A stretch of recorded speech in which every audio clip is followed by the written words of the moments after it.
Je pense que février est le meilleur mois ou encore février peut être un mois important pour prendre des décisions. Pourquoi je le dis? Vous allez remarquer que les gens qui prennent des décisions, par exemple de changer en décembre ou en janvier, la majorité du temps, ils le font avec les émotions, pas avec le cœur. Je m'explique.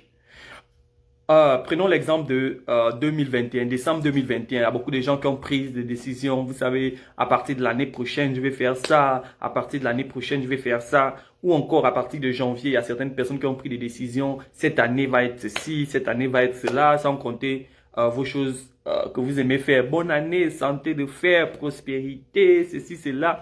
Et vous allez remarquer qu'en janvier, quand quelqu'un te dit cette année serait ton année de réussite, ça te fait quelque chose au cœur. Pourquoi? Parce que c'est l'émotion, l'année est nouvelle et tout. Tu crois facilement. Pourquoi? À cause des émotions. Mais pourquoi je suis venu à dire que février, c'est l'année même que tu dois, je dis même février, c'est l'année, février que c'est le mois que tu dois commencer à décider. Pourquoi?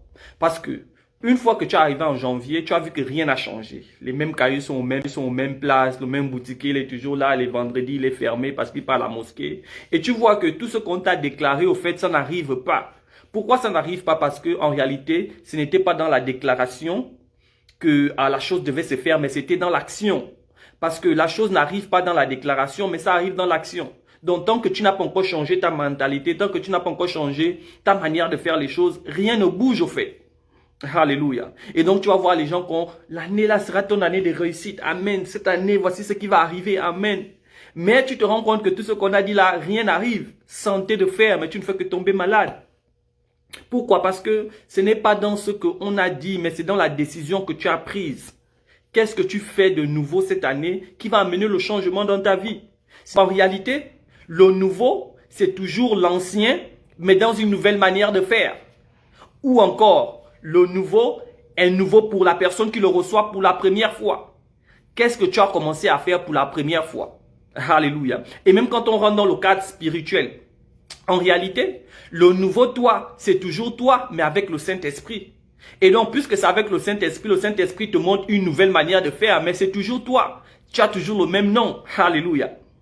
Donc, c'est ça. C'est toi qui décides. C'est pas l'année qui a changé les choses.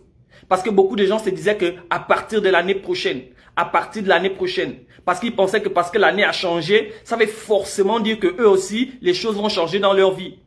Mais c'est pas ça. Voilà pourquoi en réalité, on n'attend pas une date précise, on n'attend pas un moment précis pour faire ce qui est bien. Les Américains disent que it's always the right time to do what is right. Ça veut dire qu'il y a toujours, c'est toujours bien de faire ce qui est bien. Il n'est jamais très tôt de faire ce qui est bien. Pourquoi attendre à partir de l'année prochaine pour commencer à apprendre? Pourquoi attendre l'année prochaine pour commencer à aller à la gym? Pourquoi attendre l'année prochaine? Quelque chose qui est bien, c'est toujours bien de le faire à tout moment. Je dis bien à tout moment. Donc, février est là, commence à te donner des défis, commence à te donner des challenges. Qu'est-ce que tu vas commencer à faire de nouveau cette année que tu ne faisais pas l'année dernière? Si tu n'arrives pas à garder une petite décision, les grandes décisions ne t'attendent même pas à ce que tu puisses les garder jusqu'à la fin. Pourquoi? Parce que la parole de Dieu dit, celui qui est fidèle dans peu de choses, le sera aussi dans des grandes choses. Donc, si tu ne sais pas gérer 100 francs, ne te dis pas que quand j'aurai des millions, je vais faire. Non, non, non. Si tu ne peux pas partager ton pain avec les gens, ne te dis pas que quand j'aurai beaucoup, c'est là où je vais partager. Partage d'abord le peu que tu as. Alléluia. Et ensuite, quand tu auras beaucoup, tu vas partager davantage. Qu'est-ce que tu fais de nouveau cette année?